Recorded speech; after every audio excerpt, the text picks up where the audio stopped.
Okay, so today we're not gonna spend too much time on this because I feel like you see orbital diagrams less than you do ground state electron configuration. However, it's just like one step ahead, and just as pre-AP, for any of you that are considering taking AP Chem, you will look into this stuff. So, and it's really easy too, and kind of fun. So, we are building off of what we've talked about with electron configuration. So you need to know that before you get this. So if you're confused with that, you need to go back and come to tutorials with me or see me on Zoom during this remote week. Now, orbital diagrams. They're still based off of the 4 suborbitals that we have. And for those of you, I know you're watching a video, but I do want you to say them out loud. What are those 4 suborbitals? So we have S, we have P, we have D, and we have F, okay? So each of these guys consist of orbitals as well. So I know it's kind of confusing because remember, they're suborbitals, and the S one consists of 1 orbital. The P orbital consists of 3, and it'll make sense once we calculate electrons. You'll be like, oh yeah, that makes sense. Okay, and then we'll have 5 orbitals for D, and then we have 7 for F. Now think about it.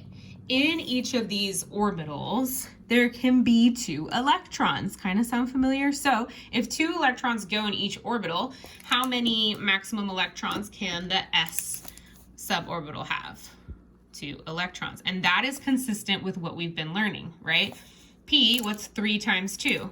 6. What's 5 times 2? 10. Notice that the amount of electrons correlates, like it relates to the amount of orbitals.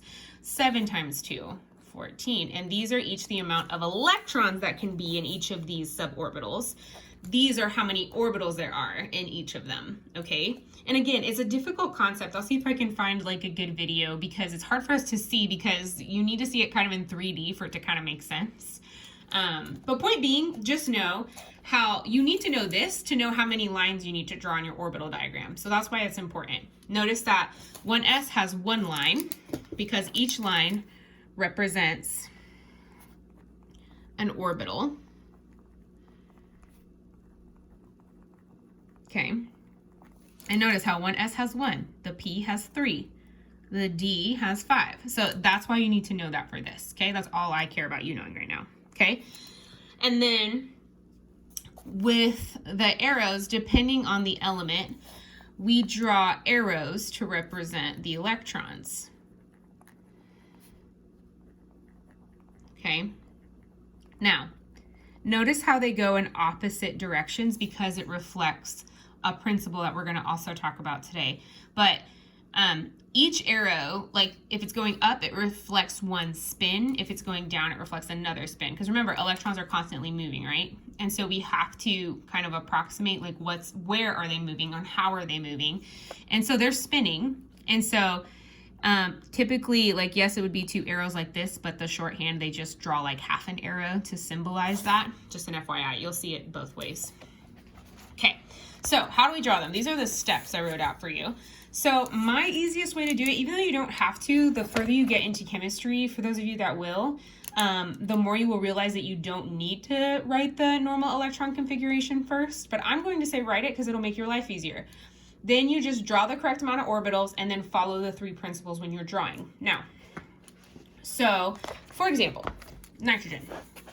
So nitrogen on the periodic table, atomic number 7, and it has 14.01 on the bottom. Okay, how many electrons do I need to draw with this? 7. Okay, so we need to draw 7 electrons. However, let's write the electron configuration of this first. So I have my periodic table here. So I'm trying to get to nitrogen. So I have 1s2, 2s2, and then 2p1, 2, 3. So I have 1s2, 2s2, 2p3. Okay, I'm just checking myself. 2 plus 2 is 4, plus 3 is 7. Boom. Okay, so after you draw your electron configuration, now let's draw the orbital diagram. So I only have these 3 different orbitals to draw, or these 3 suborbitals. I know the terminology can get so confusing, I get it. However, it's like relative terminology. So we have 1 line for the 1s, 1 line for the 2s, and then we need 3 because of the 3 orbitals up here, 3 lines for the p. So we'll draw 1, 2, 3, and this is for the 2p. All right, now come the electrons, and I'll talk about the principles in a second, but now come the electrons. So pretty much per orbital, you always fill lower orbitals first, okay, and leave a little bit of space because we'll fill in the correct principle for that. All right, and then we have 1 electron can be, or must be, sorry, but I'm going to leave it as can, must be in each orbital before pairing. And we'll put another principle there. And then I'll change that to must. I hate making typos, but here we are. So 1 electron must be in each orbital before pairing, and then each orbital, remember each line, can hold 2 electrons with opposite spins. These are the 3 principles that guide us with how we draw this, okay? So the first principle says always start with the lower first, so we always go from 1s and up, okay? Don't forget about the lower energy levels first. 1 electron has to be in each orbital before you keep moving on, before you put the second one, and I'll show you that in a second. And then each orbital can only hold 2 electrons with opposite spins. That kind of looks like that, opposite spins, okay? So this first one's called the Aufbau principle.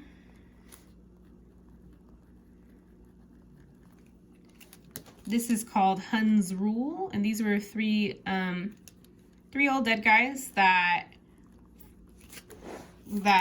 helped create this rule. And then the Pauli exclusion principle.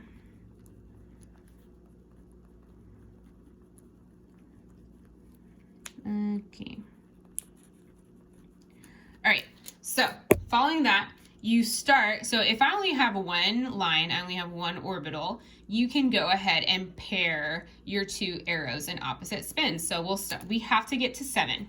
So we're going 1, 2, and I can do that, okay? Second level, 3, 4. Okay, this is where, once you hit the P, is usually what I say. Once you hit P, you need to consider Hund's rule here, which is that 1 electron must be in each orbital before pairing. So these last 3 that I need to draw, so we're at 4, right?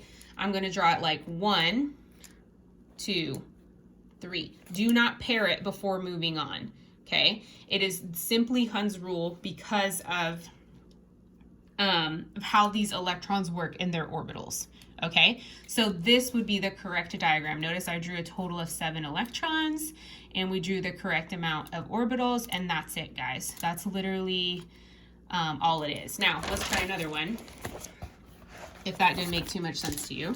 Again, practice is usually what does it in chemistry. So we have, let's do phosphorus. So phosphorus has 15 electrons based off of our periodic table. So we're looking at the periodic table, atomic number 15, 15 electrons. The electron configuration would be what? It would be 1s2, 2s2, 2p6, 3s2, 3p what? 1, 2, 3. So 3p3. This would be 1s2, 2s2, 2p6, 3s2, and you'll find yourself memorizing these the more you write it, 3p3, okay? So this is our electron configuration. This is what we need to draw in the orbital diagram. Now, start with your lines, right? So I have the s's only have one orbital. So we have 1s2, 2s2. The p's have 3, 3s2, and the p's have 3, okay? And then you just label them, 1s. And each of them will be scattered differently depending on the technicality of it, but it all follows this process still. So 2s2, 2p6, 3s2, 3p, okay? Now just make sure to follow those principles. If there's only one line or one orbital, you can go ahead and draw one up, one down with opposite spin. So 1, 2, I have to get to 15, 3, 4. Then you do 5, 6, 7, because that follows Hund's rule. 8, 9, 10, still counting. 11, 12, 13, 14, 15.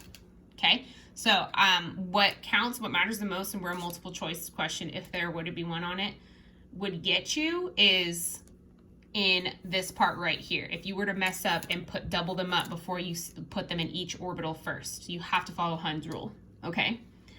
But that's it, okay? And if you guys do it like this arrow way, I'm not gonna mark you down, okay? But it is technically that, but this is like the shorthand version.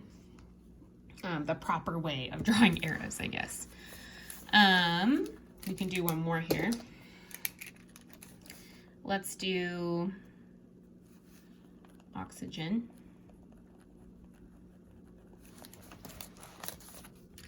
So oxygen has 8 electrons, and its electron configuration would be 1s2, 2s2, 2p4. So kind of similar to nitrogen. All right, so draw your orbitals. I have S, S, and P. S, each of the S's have one line, 1, 2, because they only have one orbital based on our notes. The P has 1, 2, 3. Label each of them, 2s, 2p. And then draw your electrons. We have to draw 8. So each, if it's only one orbital, I can double them up. So 1, 2, 3, 4 with opposite spins. Then 5, 6, 7, 8. Remember, you have to do it in that order, and you have to fill lower energy levels before you can move up. You can't just skip up. That's Aufbau's principle, okay? And you have to follow that sequence. Like you go all the way down, then come back in each energy level, okay? So on your practice, and I'm just gonna move the camera. Sorry, it's gonna be a little shaky, but I'd rather just show you this way. So on your practice here, you need to do just that. So I would recommend drawing it on a piece of paper before you type it in here. But same thing, you will write your electron configuration here. Let me make a copy of this so I can type on it. Hold on. Make a copy. Okay. 1 second. So this is your practice here, right? So once you hit these, I would recommend doing it on a piece of paper. You'll type your electron configuration and then drag your paired ones where it's supposed to go and drag your unpaired ones where they're supposed to go. And if you need more, you need to copy and paste. Control C, Control V, okay? So Control C and then Control V, see? And that's how it comes up. Remember, the 4 arrows is how you can move it. So then we would put that there and then draw the rest of what you need to do. Remember to fill each energy level. So once you hit D, you have to fill P before you can move on to D. Just an FYI. So these would be paired before going over here, okay? Hopefully that helps, but if you still need some extra help, I am available on Zoom, guys, so just come see me. And then as for the rules, that's why I showed you each of the principles and rules so that you can identify where did it go wrong in each of these, okay? Hopefully that helps, and it's pretty straightforward, guys. Bye.